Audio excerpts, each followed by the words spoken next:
은혜의 아침에 오신 성도 여러분 평안하십니까? 오늘은 시편 8편 말씀 속에서 하나님의 은혜를 묵상하도록 하겠습니다. 시편 8편 1절을 읽도록 하겠습니다. 여호와 우리 주여, 주의 이름이 온 땅에 어찌 그리 아름다운지요. 주의 영광이 하늘을 덮은나이다. 여호와 우리 주님의 이름이 얼마나 아름다운지 여러분은 설명하실 수 있으십니까? 먼저 아침 시편 말씀을 묵상하고 나눌 때 어떤 성도분이 나눠주신 내용부터 먼저 이야기하겠습니다. 이 성도님이 처음 8편을 한두 번 읽었을 때는 그런 생각이 들더라는 겁니다. 이건 내가 전에부터 알고 있던 그런 말씀이네? 그러면서 좀 감동이 덜 오더라는 것입니다.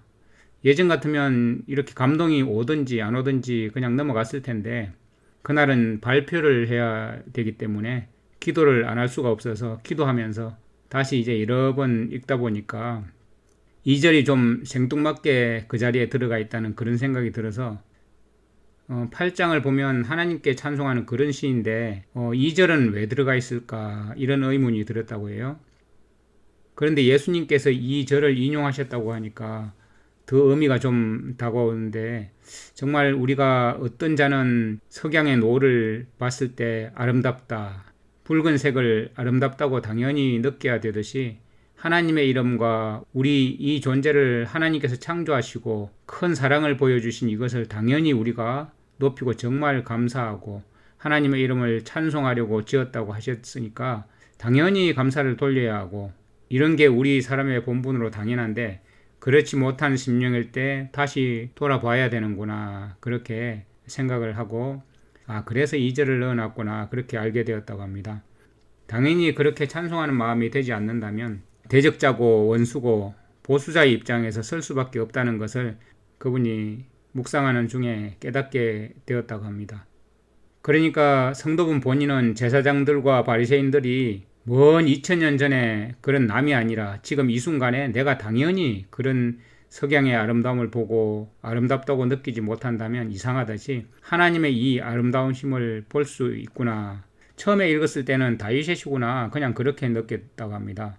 마음이 메말랐다고 그렇게 표현을 하시면서 그런데 이렇게 깊이 묵상을 하다 보니까 왜 사울이 사무엘에게 당신의 하나님께 물어달라고 한 것처럼 나의 하나님이 아니고 이 시를 겉으로 읽었을 때는 처음에 느낀 단지 다윗의 시 그런 것이라고 생각하는 이 말씀이 모두 나의 것이 돼야 되는데 나의 것이 되지 않고 메말라 있다면 그런 서기관들과 바리새인 같은 그런 마음의 심령이겠구나.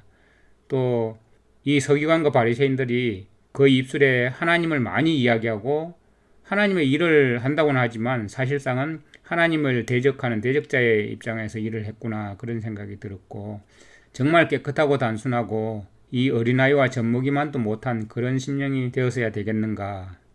그래서 이 말씀이 정말 나의 마음에 절절히 어찌 그리 하나님의 아름다우신지 그렇지 않다면 우리도 그런 메말라진 그리고 교만하고 높아진 마음 그런 마음으로 남을 수밖에 없겠구나. 그런 마음의 깨달음 때문에 깊이 회개하는 시간이 되었다고 합니다. 그러면서 회개하는 마음을 갖게 되면서 다시 하나님께서 이것이 다윗의 시가 아니라 나의 시가 되도록 이런 은혜를 주셨다고 고백을 하셨습니다. 그러면서 4절에 내가 무엇이기에 주께서 나를 생각하시고 나를 권고하시나이까 이런 고백이 저절로 나오더라고 합니다. 그래서 하나님의 말씀을 깊이 묵상하고 기도하면서 깊이 상고하면서 주님의 마음을 구해야겠다는 마음의 은혜를 이렇게 나누어 주셨습니다. 여러분 하나님이 성경을 2개 쓰신 걸 아세요? 네. 갑자기 이단 같은 소리 하는가? 네. 하나는 우리가 보고 있는 특별 계신 하나님의 말씀, 이것은 우리가 기독교인이면 누구나 다 알고 있는 거죠. 또 하나는 우리가 항상 누구나 믿지 않는 사람도 매일 눈을 뜨면 볼 수 있는 게 있습니다. 네. 매일 눈을 뜨는 순간 우리 눈에 펼쳐진 그 대자연 가운데 있는 하나님의 일반 계시, 이것도 하나님께서 쓰신 성경이죠. 다윗이 사실은 누구나 볼 수 있는 대자연을 바라보면서 지금 현재 8편은 아마도 다윗이 목동일 때 들판에서 지은 시 같습니다. 목동일 때 다윗이 여기 보면 깃딧에 맞춰서 노래를 불렀다고 했잖아요. 그러니까 그 당시에 블레셋 지방의 블레셋 가드 지방에서 유행하는 그런 악기인데, 다윗이 항상 갖고 다니는 하프가 가드 방식의 그 음률을 내는 그런 악기도 가지고 다니지 않았나, 그런 생각이 듭니다. 다윗이 양치러 들판에 나갈 때 꼭 잊지 않고 늘 가지고 다녔던 것이 몇 가지 있는데, 그 중에 물매와 함께 지팡이와 또 이 하프를 항상 가지고 다녔죠. 그 하프를 가지고 이 하늘을 바라보면서 하나님을 찬양하지 않을 수 없는, 정말 감사와 찬양하는 그런 모습입니다. 이 대자연을 창조하신 하나님을 찬양하는 모습이 몇 군데 나오잖아요. 8편만 있는 게 아니라 19편, 또 29편, 104편, 이런 내용들이 다윗의 부른 노래입니다.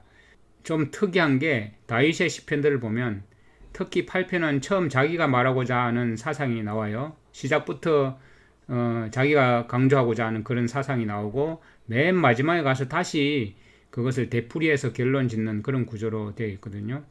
그렇게 하면서 중간에 있는 내용을 둘러싸고 감싸서 하고 싶은 중심 주제는 앞뒤에 이렇게 말을 배치하면서 시를 구성을 하죠. 그래서 자기 사상을 이렇게 사람들이 이해하기 쉽게 해석할 수 있도록 해주는 그런 노래의 종류의 찬양인데, 이렇게 대자연을 노래하면서 무수한 우주의 별들과 매우 작은 꽃송이 하나, 이런 것들을 보면서 하나님이 실제로 존재하시고, 또 그분이 얼마나 아름답게, 얼마나 사랑 많으시고 얼마나 영광스러운 분이신지를 느끼게 해주는 그런 찬송이잖아요. 그러니까 우리가 대자연을 바라보면서 경이감을 느끼지 않을 수 없겠죠. 저도 어제 저녁에 이 말씀을 묵상하면서 다시 한번 쭉 하늘을 보니까 별들이 무수히 많고 쏟아질 것 같은 그런 모습 속에 저 별 하나하나를 밤을 수놓기 위해서 하나님께서 그것을 만드셨고, 그렇게 배치해 주셨고, 또 우리에게 비치게 해 주셨고, 또 그것을 만드셨던 그 별이 우리에게 비춰오기까지 얼마나 많은 시간이 흘렀겠는가, 그런 것들을 생각하게 되었습니다.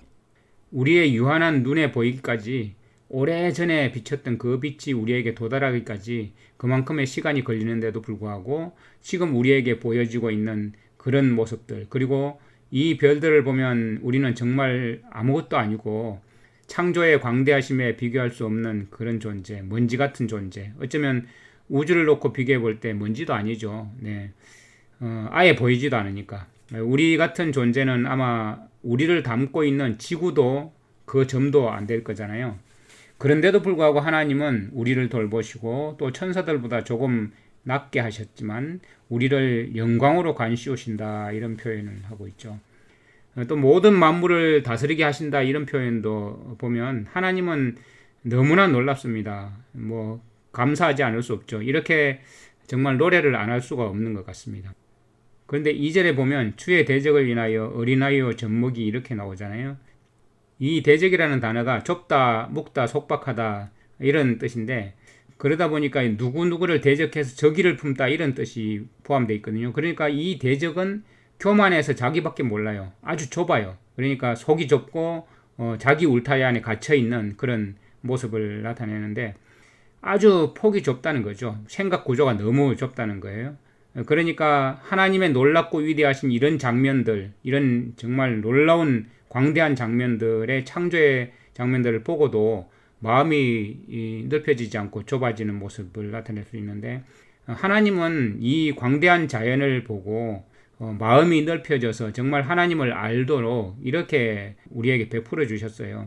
그래서 우리 자신이 얼마나 좁고 유한한 존재인지, 편협한 존재인지, 자기 자의식 속에 속박 가운데 있는지, 그러다 보니까 다른 사람들을 공격할 수밖에 없는 그런 존재라는 것, 너무나 자기 속이 좁으니까 정말 나는 정말 벌레만도 못한 존재구나, 이런 걸 깨닫게 해주시는 거죠. 그런데 주님의 놀라우심을 보고 깊이 인식하고 감탄하고 그 아름다움을 보면 자기 자신의 틀이 부서지고 사상이 부서지고 옹졸한 마음이 무너져 돌이켜서 그 마음이 하나님의 정신이 깃들어지고 생각의 폭이 넓어지고 커지는 거예요. 그러다 보면 모든 것을 포용이 가능하게 되는 거죠. 다 주님께서 만드신 것이고 주님께서 우리에게 주셔서 우리를 통치하고 다스리게 해주셨는데, 우리는 뭐 어떻습니까? 하나님을 알수록 세상 그런 것 보고 유치하게 어린아이처럼 그렇게 하지는 않겠죠. 그런데 여기 보면 어린아이도 찬양하게 해주셨다고 말씀을 보면 어찌 보면 다윗이 자신이 어린아이로 비유한 것 같아요. 그래서 그렇게 자기 자신이 하프를 들고 위대하신 하나님을 찬양하다 보니까 이런 아름다운 찬양의 노래가 다윗의 입을 통해서 흘러나온 거죠. 그래서 우리는 하나님의 말씀과 또 저녁에 하나님께서 일반적으로 누구에게나 보여주시는 이 대자연을 보면서 하나님의 놀라우심을 깨닫고 알게 되고 자기 자신이 얼마나 작고 나약하고 연약하고 볼품없는 자신을 발견해야 되는 것이죠. 4절에 보면 사람이 무엇이기에 주께서 그를 생각 속에 깊이 두시나이까, 사람의 아들이 무엇이기에 주께서 그를 찾아오시나이까, 이렇게 되어 있거든요. 사람과 그 다음에 사람의 아들, 본래 예수님의 성육신에 관련해서 사용하셨어요. 그런데 예수님께만 사용되는 것이 아니라 우리에게도 해당되는 말씀이라는 것입니다. 사람이 무엇이기에 주님께서 그를 생각하시나이까. 이 말이 사실 가만히 우리가 생각해 보세요. 우리가 어떤 것을 생각한다고 하는 것은 우리의 생각 속에 무언가를 넣어두고 그것을 다시 반복해서 리마인드, 다시 기억하게 하는 것이잖아요. 되새기는 것이잖아요. 하나님께서 사람을 만드신 그 사람을 하나님의 생각 속에 두시고 깊이 생각하시는 거예요. 골똘히 생각하시는 거예요. 그리고 그 사람의 아들이 무엇이기에 주께서 그를 찾아오시나이까, 이렇게 말씀했는데 한 사람만이 아니라 한 사람에 관련된 그 아들, 사람의 아들이 무엇이기에 그 아들도 포함되는 걸로 봐서 이것은 예수님을 나타내고 있습니다. 그런데 이제 여기에는 하나님과 하나님을 온전히 신뢰하고 하나님을 따르는 모든 사람, 아브라함을 통해서 나온 모든 믿음의 자손들을 다 포함하는 말씀이죠. 그렇게 주님께서 그들을 찾아오신다는 표현이 너무나 감격적입니다. 사실은 우리는 그냥 생각할 때 고난당하고 어려움이 있고 여러 가지 힘든 일이 있을 때 주님께서 침묵하시고 우리를 찾아오지 않으시는 것 같이 보이잖아요. 그런데 주님은 항상 지금도 우리 앞에 새들을 통해서 날아와서 종알종알 하면서 노래를 부르게 하시고, 안개가 갑자기 쫙 내려와서 멈추고 풀잎과 베이삭에 이슬을 머금게 하고, 곡식이 바람에 춤을 추면서 율동을 하다가 멈추어 서기도 하고, 그런 모습을 보면서 느껴지는 게 참 많지 않습니까? 모든 만물이 하나님을 찬양하고 있는데 모든 만물이 거기에 정말 하나님의 그 창조의 놀라움을 감추지 못하고 있는 그런 모습을 나타내고 있지 않습니까? 그러니까 사실 이 사람이 무엇이기에 주님께서 생각 속에 깊게 두시고 또 우리를 찾아오셔서 직접 방문하신다는 이 다윗의 고백이 우리의 고백이죠. 우리가 그냥 성경 말씀을 쭉 읽으면 너무나 밋밋할 수 있어요. 그런데 이 말씀을 깊이 묵상해 보면 실제로 우리 속에 딱 와닿는 그런 때가 있습니다. 그러면 정말 나의 노래가 되게 하신다는 것을 실감할 수 있을 것이고 정말 하나님께 감사하지 않을 수 없습니다.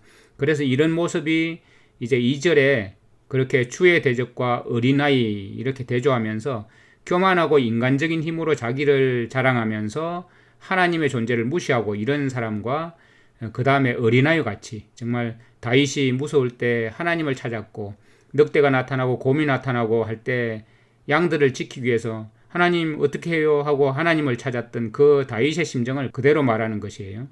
어린아이와 같이 주님을 찾는 자를 항상 지켜주신다고 또 인도하여 주시고 사자도 두렵지 않게 해주신 그분을 찬양하는 이런 모습이 우리의 모습이어야 하지 않겠나 생각합니다. 정말 주님께서 그런 자를 들어서 사용하시는 거죠. 그런 연약하고 볼품없지만 하나님을 완전히 신뢰하는 사람, 그런 사람이 하나님을 향해서 믿음을 가진 자이기 때문에 장수, 믿음의 용사 이렇게 표현할 수 있는 것입니다. 그래서 주님을 신뢰하는 우리는 믿음의 용사들입니다. 우리가 믿음을 놓지 않는 이상 우리에게는 아무것도 두려워할 것이 없고 환난? 그것은 그냥 다윗이 볼 때는 환난은 물맷돌로 골리앗 때려버리는 그런 정도입니다. 이렇게 주님을 찬양하는 우리 모두가 되기를 간절히 바랍니다. 사실은 이 노래는 예수님의 노래입니다. 예수님께서 성육신 하셨을 때의 노래인데 이 찬양시를 히브리서 2장에 예수님은 이렇게 표현했잖아요. 사람이 무엇이기에 주께서 저를 생각하시고 인자가 무엇이기에 주께서 저를 권고하시나이까. 5절에 저를 천사보다 조금 못하게 하시고 영광과 존귀로 간수온다고 이렇게 말씀하셨죠. 예수님이 이렇게 히브리서에는 이 구절을 인용해서 이야기하면서 그 예수님이 우리처럼 똑같이 죄된 육신을 입고 오셔서 우리를 구속하시고 여전히 그 몸을 입고 하늘에서 대제사장으로서의 그런 사역을 하신다. 그 예수님이 바로 1절에 그 영광스러운 이름이라는 것이죠. 그 영광을 하늘에 두신 그 이름이고 그 영광을 가지고 오셨죠. 사람을 구원해서 그 영광에 들어가게 하시려고 오신 것입니다. 이것을 계속 노래하면서 어린아이와 젖먹이 입으로 말미암아 권능을 세우셨다고 하는 거죠. 예수님이 예루살렘에 입성할 때 오소서 다윗의 자손이여 호산나 호산나를 노래할 때 바리새인들과 제사장들이 성전에서 왜 이렇게 시끄럽냐고 조용히 하라고 항의할 때 예수님은 바로 이 시편 8편 말씀을 가지고 그들을 책망하셨죠.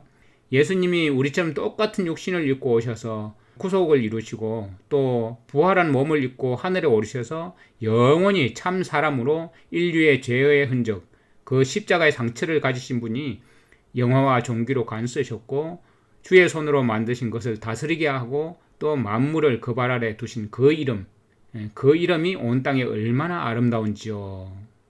이 말씀을 보면 고린도전서 1장에 사도 바울이 전해준 복음이 생각나지 않을 수 없습니다. 우리를 부르신 그 부르심은 세상 방식과 다르죠.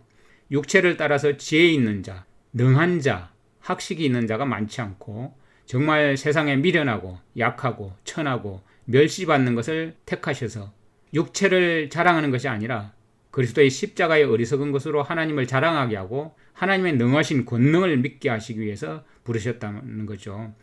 이 마지막 때 인류 6천년 역사의 마지막에 죄 때문에 그 환경 때문에 유전적으로 연약해질 대로 연약해질 수밖에 없고 도덕적으로 신체적으로 약할 수밖에 없는 우리를 통해서 이 세상의 사탄의 유혹과 폭정을 하나님께서 반전을 이루시면서 승리를 거두게 하시는 그것이 하나님의 뜻입니다.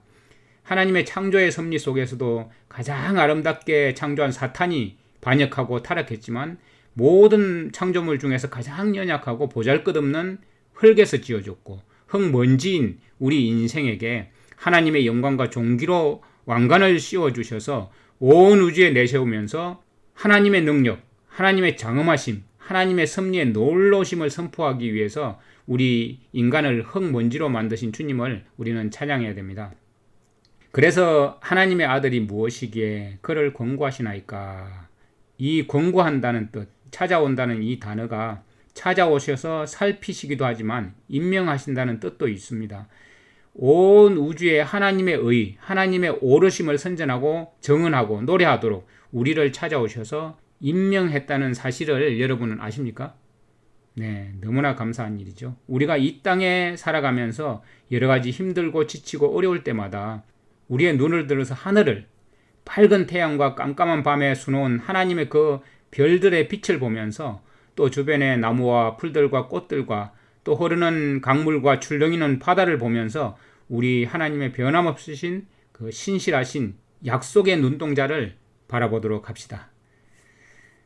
주님, 사람이 무엇이기에 주님께서 생각 속에 두시고 사람의 아들이 도대체 무엇이기에 하나님께서 찾아오셔서 하나님의 대사로 하나님의 이름을 옹호하는 정인으로 세우시나이까? 주님, 아이들과 젖먹이들의 입으로 주님의 성품의 아름다움을 높이고 주님의 능력을 나타내게 하심에 저희들이 작은 도구가 되도록 주님 인도하여 주시옵소서.